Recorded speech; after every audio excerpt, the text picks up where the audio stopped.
Last week আমরা গিয়েছিলাম বহর বনানী ব্রাঞ্চে। এছাড়া ওদের আরেকটি ব্রাঞ্চ আছে, ওটা হচ্ছে ধানমন্ডিতে।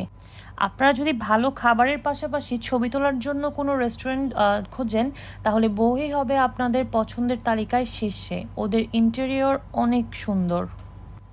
আরেকটা কথা, ওদের রেস্টুরেন্টে ভালোই ভিড় হয়, তাই যাওয়ার আগে আপনারা অবশ্যই রিজার্ভেশন দিয়ে যাবেন, তাহলে আর গিয়ে ওয়েট করতে হবে না। আমরা ওদের টমিয়াম স্যুপ এবং অ্যাপিটাইজার হিসেবে প্রন কেকটা ট্রাই করেছিলাম। ওদের টমিয়াম স্যুপ অসাধারণ। আমি যত জায়গায় টমিয়াম স্যুপ খেয়েছি, আমার কাছে এটা বেস্ট লেগেছে। আপনারা যদি প্রন লাভার হয়ে থাকেন, তাহলে অবশ্যই ওদের প্রন কেকটা ট্রাই করে দেখবেন। আমার কাছে যথেষ্ট ভালো লেগেছে। আমরা মেইন কোর্স হিসাবে ওদের মিক্সড ফ্রাইড রাইস এবং এগ ফ্রাইড রাইস ট্রাই করেছিলাম। আমার কাছে এগ ফ্রাইড রাইসটাই বেশি ভালো লেগেছে। আপনারা একটা রাইস আর একটা স্যুপ অর্ডার করলে অনায়াসে 4 জন শেয়ার করতে পারবেন।